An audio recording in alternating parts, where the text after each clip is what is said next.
Ever wondered what it's like to work the graveyard shift in a place where the dead refuse to stay buried? I regret every second with you. Tonight's story is The Mortuary Assistant, where every shadow has a secret and every body has a story to tell.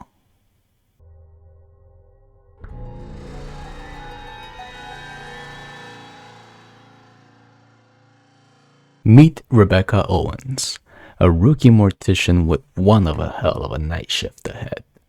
But her nightmare started long before she ever set foot in River Fields Mortuary. Both of Rebecca's parents struggled with addiction. Her mother died of an overdose when Rebecca was young, and from one of the hallucinations we experience in the game, it's clear she either found or saw her mother's body.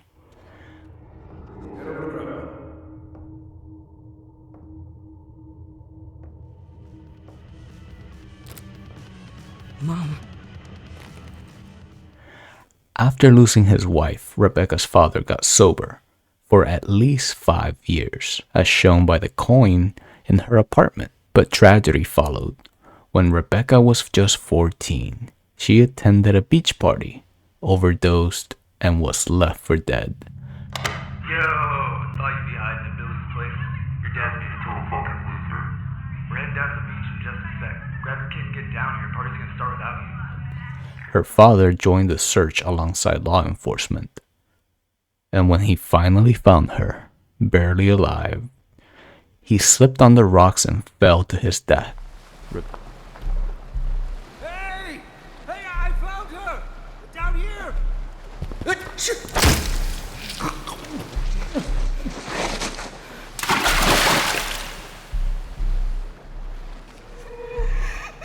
Rebecca, half conscious, watched her father die. That guilt would follow her forever. Scarred, orphaned, and traumatized, she was raised by her grandmother. The year is 1998. Rebecca sits in a Connecticut diner, celebrating her graduation in mortuary science.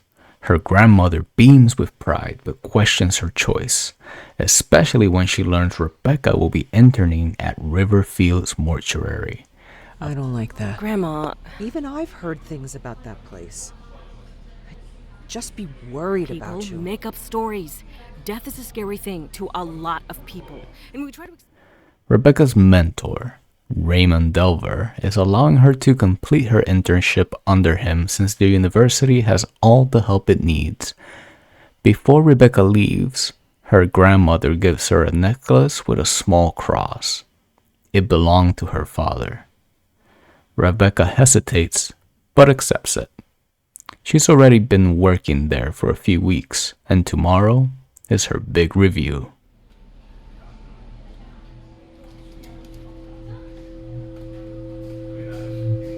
Thanks. The next day, Rebecca meets with Mr. Delver. He supervises her as she embalms a body, walking her through the process step by step. But strange things start happening. Windows closing on their own, bottles falling, whispers echoing through the halls. These old windows never Mr. stay Delver latched. brushes it all off, telling her she's doing a great job. But she can tell something isn't right. Eventually, he sends her home to wait for a call about her first real shift.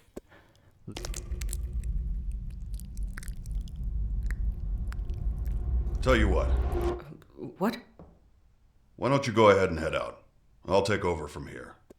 Later that evening, Rebecca sits in her apartment, venting to her friend about how weird the day was, how she probably bombed her review, when the phone rings.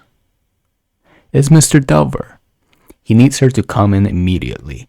3 new cadavers just arrived and no one else is available.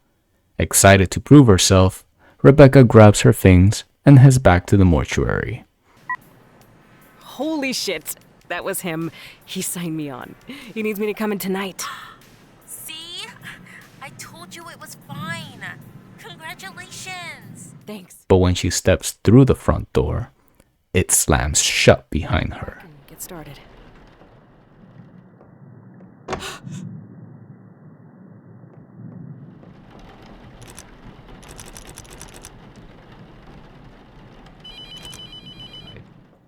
The phone rings again.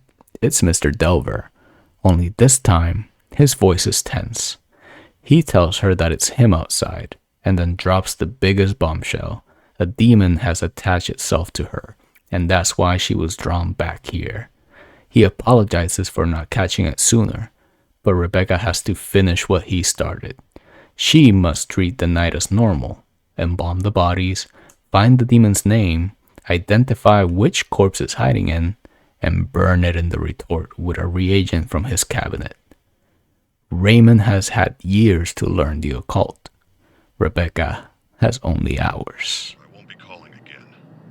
You can't trust the phones. Anything can be manipulated. Listen to the tapes. Learn the demon's name. Burn the correct body.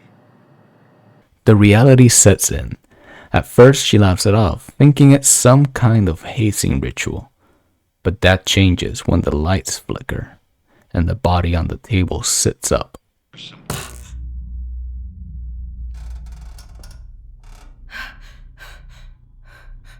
Hello?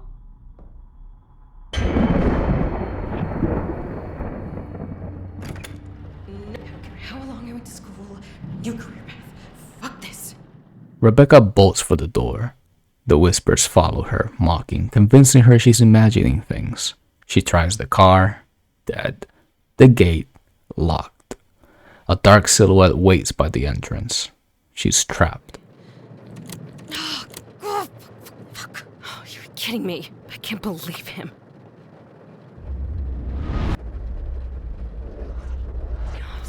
What am I doing? This is ridiculous. I shouldn't be out here. Accepting her fate, Rebecca returns to the embalming room, forcing herself to keep working. Every sound, every flicker, every breath feels alive. The demon toys with her, feeding on her fear and guilt, especially the guilt of her father's death. This becomes the game's core mechanic, routine work while being haunted. Rebecca must finish her tasks, identify the possessed body, and survive the night.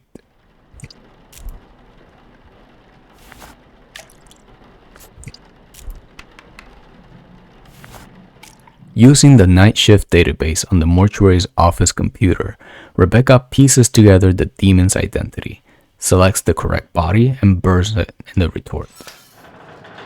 I'm sure this is the right one.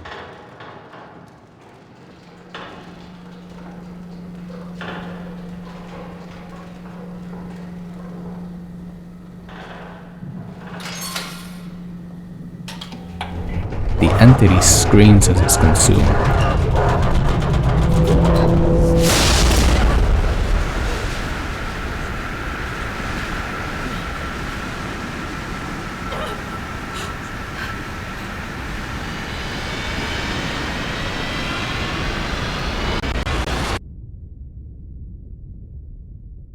When it's over, Raymond greets her, calm, almost proud. He tells her this won't be the last time though, that once you've been marked, there's no escape. I'm sorry, but it doesn't end here. From now on, there is always a chance this will happen again, no matter where you are. I don't want this. I just want to leave. What do I do? The only thing you can do is fight, and he offers to teach her. Rebecca doesn't realize it yet, but her real training has just begun. You're the first person I've met to face this hell and survive. So I'm offering you a different kind of job. Work the night shift. Learn what I know. Give yourself a chance at a life beyond fear. I don't know what you experienced, but I know it uses the worst parts of you against yourself. The more you experience, the more you'll confront the darkest parts of your life. But through it, you'll become unbreakable. I'm offering the tools to take control. The choice is yours. I hope you come back. Accepting Raymond's offer to work the night shift, Rebecca prepares for another night of hell. The embalming table feels familiar now. The smell of chemicals, the hum of fluorescent lights, and that heavy silence, the kind that listens back. But this isn't just a job anymore. It's survival. As Rebecca embarks on her second night, the hauntings intensify. The whispers grow bolder. Shadows move even when she doesn't. Bodies twist their necks, eyes snap open mid-procedure, and through it all, she keeps working.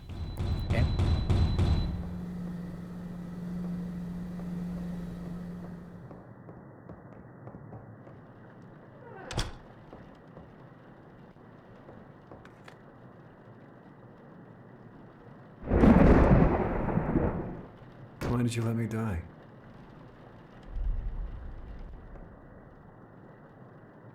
This is all your fault. I regret every second with you. Time is running out, Rebecca.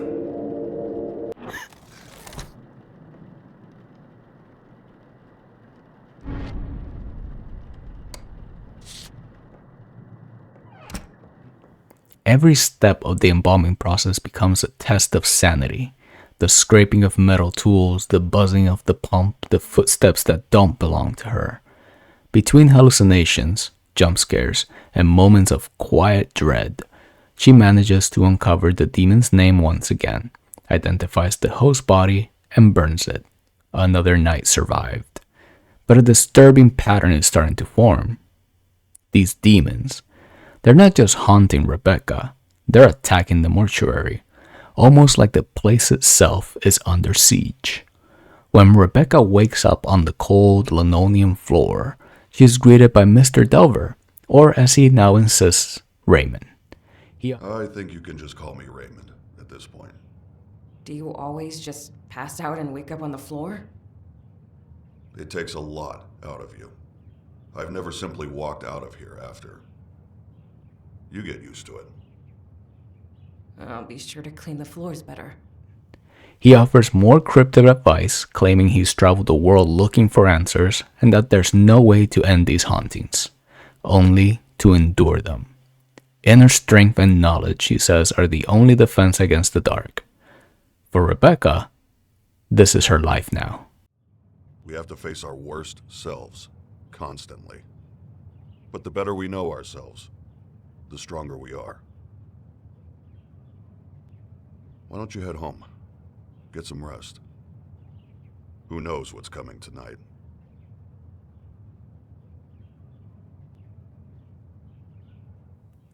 Another night, another shift among the dead. But this time, something or someone wants Rebecca to uncover the mortuary's secrets. A photo appears with a riddle. A hallucination whispers a pin code.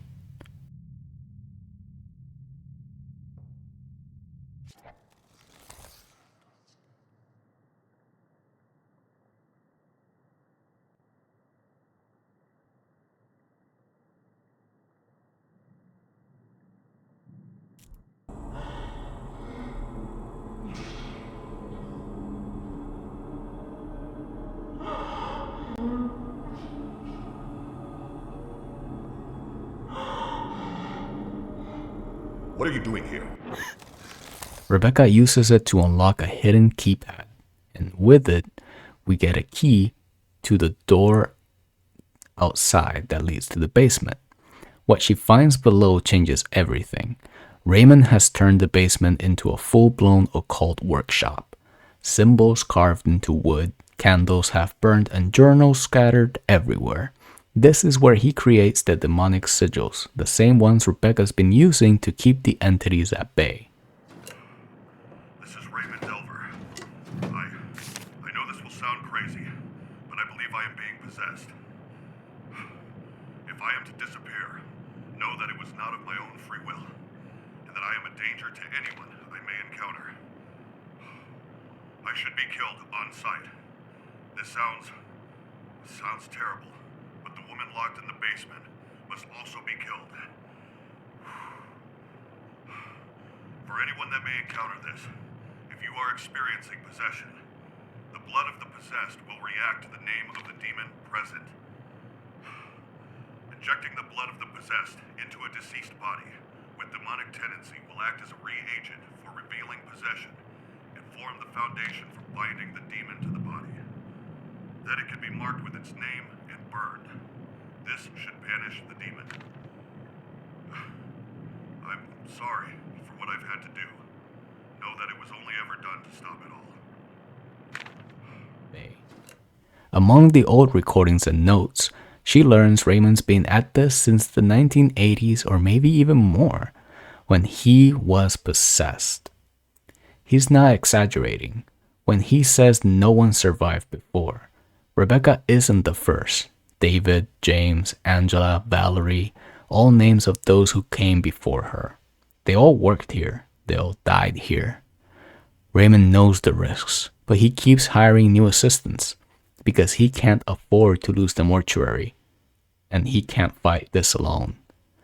After 30 years of trial and error, he's learned to adapt ancient rituals, twisting them into methods to trap demons. And in one locked room, Rebecca finds proof of his success.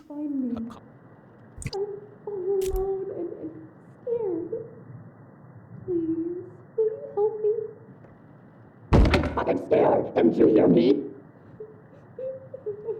Why? Why won't you help me?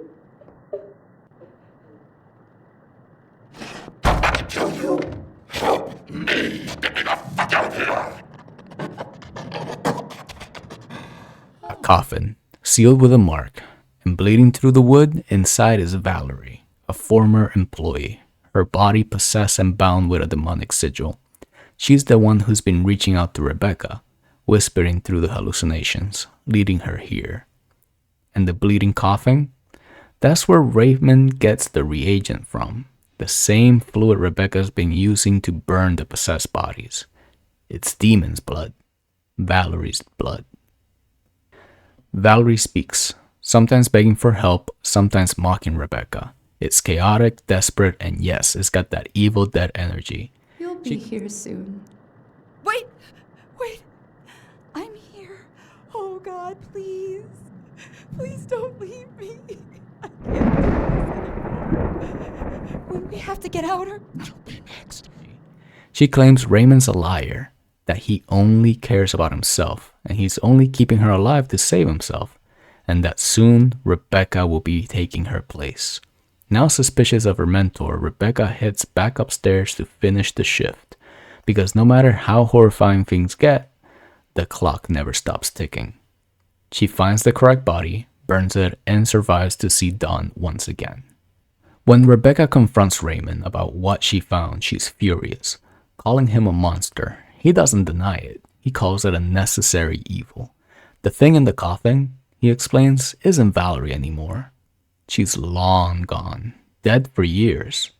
What's left is a tool, one that's keeping them both alive. Without her blood, there's no reagent, and without the reagent, there's no protection.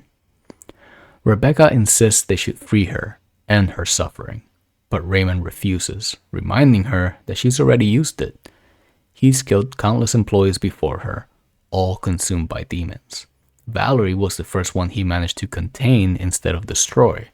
To him, it's not cruelty, it's survival.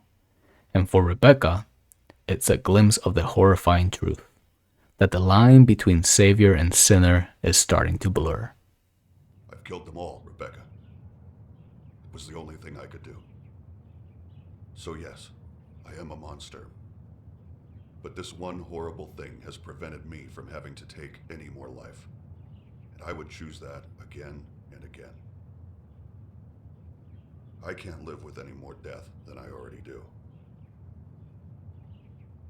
I've made peace with it. The choice is yours if you can too. By night 4, Rebecca is no stranger to fear.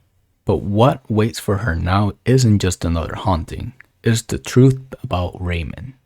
The truth he has buried deeper than any corpse. Rebecca restores power before heading back into the basement tonight. The fuses hum back to life and the TV in the basement flickers on, but nothing's playing. Grabbing the hammer off the workbench, Rebecca breaks open a second locked door and steps into a cramped storage closet.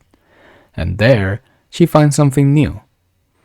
A reel-to-reel recording of an exorcism performed decades ago, and the name, Audrey. As Rebecca listens, she realizes this isn't just another random tape. This is Raymond's past. Tell me your name. She can feel her flesh rotting. Always bleeding, begging, pleading, body does not belong to you. In the name of the Father, the Son, and the Holy Ghost. This full flesh is not my cry. The full thing of the mark of thy body. Thy flame is risen at the threshold to my glory. I have lingered long enough, God. I will save you. Only one may deliver the glory of my help.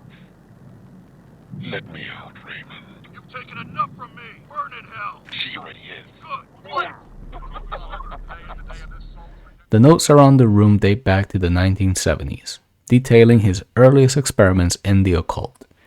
He had learned that the same rituals used to force demons out of a body could also force them in. Wood, ash, blood, the demon's true name, and the house it belongs to. This was the foundation of Raymond's methods. Every sigil, every mark Rebecca's used up to now, it all came from here. But the more she listens, the clearer it becomes. These demons aren't just haunting the mortuary by chance. They're here for Raymond, and whatever he's done, hell hasn't forgiven him. Among the evidence, she finds something even older, a VHS tape from 1987 containing video and audio logs between 1967 and 1970. And that's when we finally learn why Raymond has a personal vendetta against the Infernal. 1967 to 1970. I've had some time to process this. It's been about a year now. I thought I loved her. I stayed by her side through all of it. Years of my life just gone. I believe the seizure that started all this was a result of its arrival. I think her body couldn't handle the possession, and it caused it to shut down. After the seizure, she would lay in bed most of the day, occasionally shuffling to and from various rooms of the house. I would often find her facing a wall or corner in random rooms and have to walk her back to bed. One day, she stopped getting up. She would simply lay in bed, staring at the ceiling, muttering to herself in what I believe now to be a demonic tongue. I think that was when I truly lost her. But it made everything easier. I didn't care anymore. I hated her. After my 3 years around the body, I now believe I was experiencing early signs of possession myself.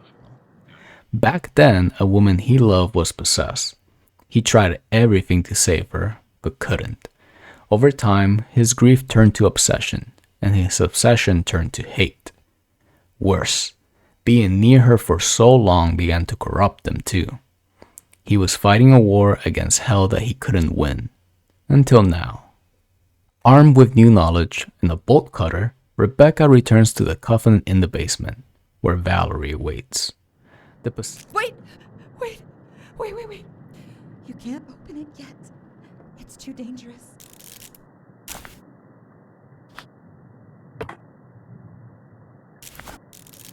It's still here. It's still inside. You need to take this mark and burn it with the possessed body instead. Once the other demon is gone, you can let me out. The possessed woman tells her that the demon has returned, and that Rebecca must first burn the marked body upstairs to weaken it with the mark that's on her right now. After that, she can finally set Valerie free, and for some reason Rebecca believes her. She does as instructed, burning the possessed body, and awakens moments later in the retort room. Now back in the basement, she breaks the coffin lock and pulls it open. Let's get out of here. Thank you.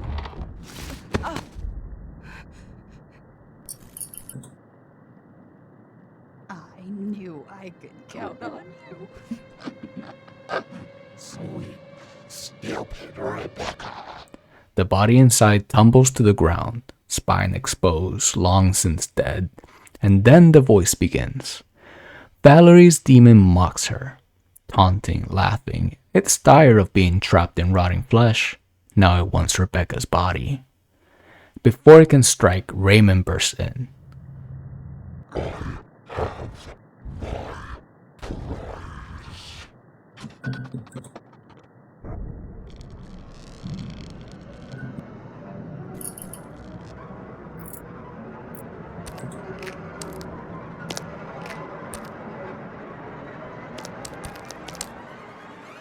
What are you doing down here?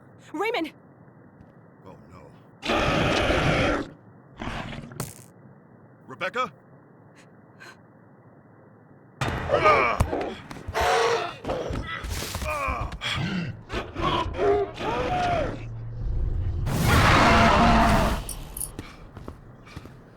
you all right?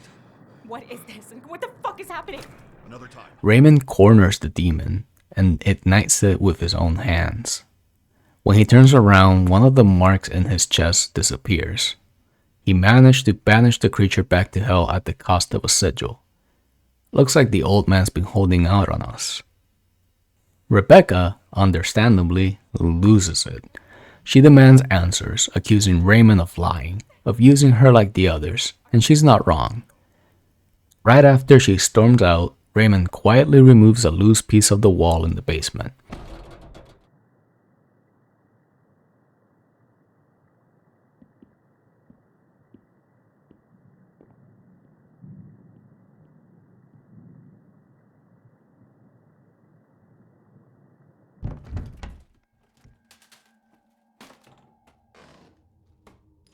Revealing a hidden cave inside.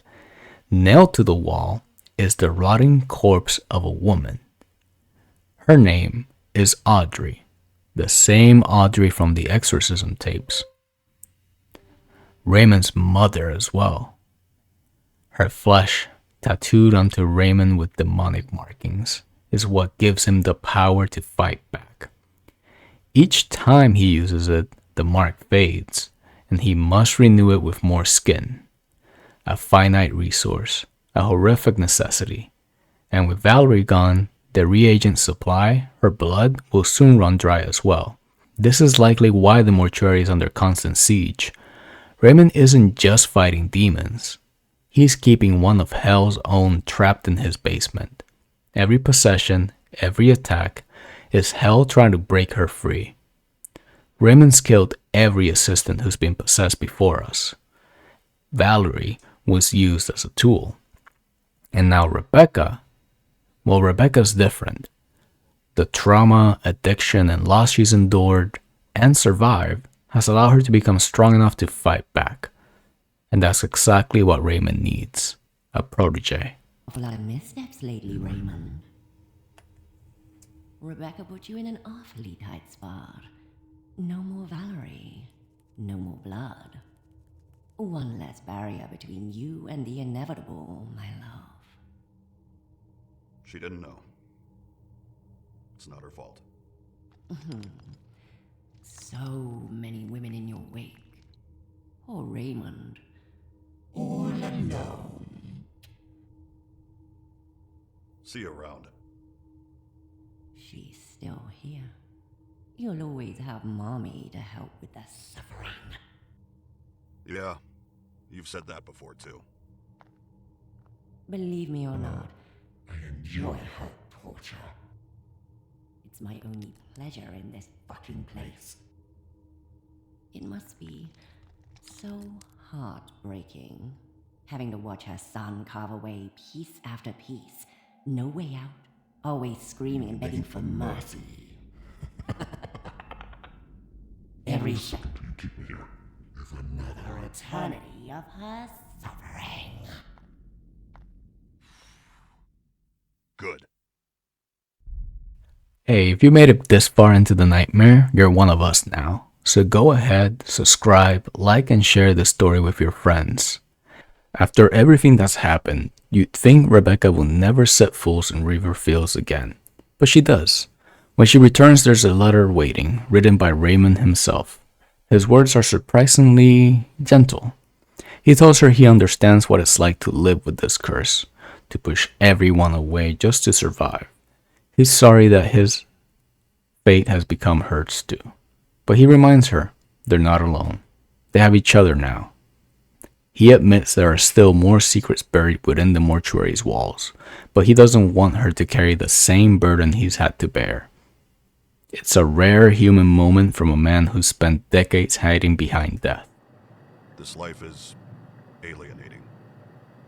It makes you do things you never believed you were capable of. And I want to shield you from that. I don't want you to suffer the same fate.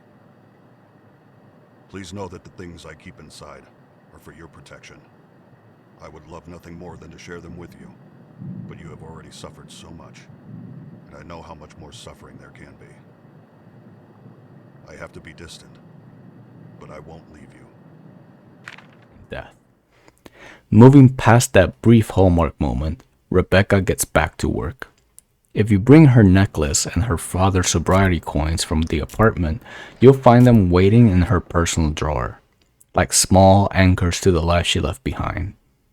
Keeping them close unlocks something different. While working another long, silent night, an unseen force suddenly pulls Rebecca down the hallway and into the void. She wakes up in a vast, shadowy cavern, eerily similar to the one where Raymond keeps Audrey, only much, much larger. Rebecca walks through the darkness as eyes look at her from the shadows, and there, lying on a table, is her father's body. If you're carrying the necklace, she places it gently around his neck. His hands cross over his chest and the vision fades. When she returns to the mortuary, the final ritual begins.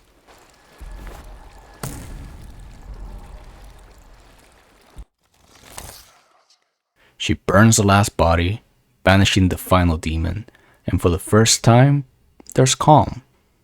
Then a voice, her father's voice, but this time it's not a demon. It's actually Rebecca's father. Rebecca breaks down sobbing, confessing the guilt she's carried for years. The guilt of surviving, the guilt of falling into the same darkness her parents did. But her father consoles her.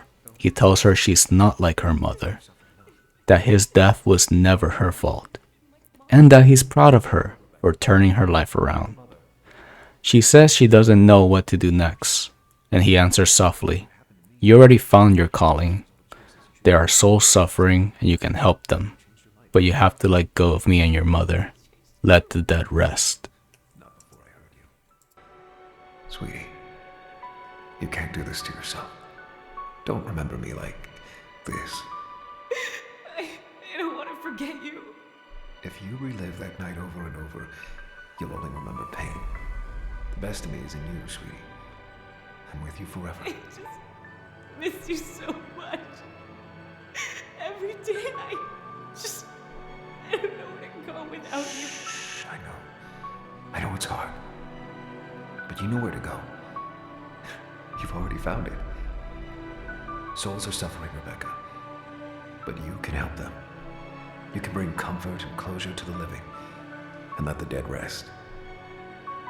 Let the dead rest, Rebecca. I love you. Dad.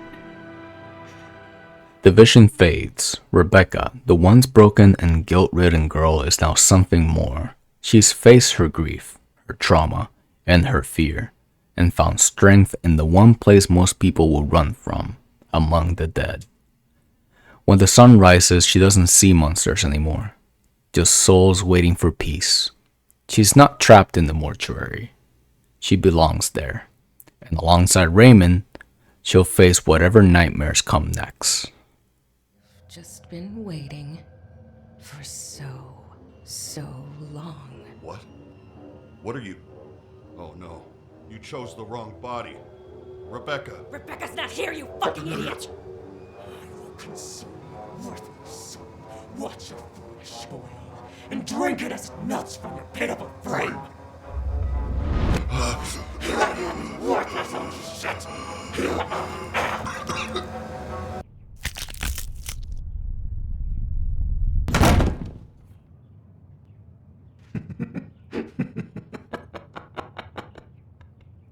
Thank you so much for watching this story explained video of the Mortuary Assistant. It really is one of my favorite games, and I've played it countless times. I just never felt like making a story explained video until some people asked me about it. So here it is. And from my dark corner of the web to yours, farewell, Night Stalkers. And as always, see you on the next nightmare.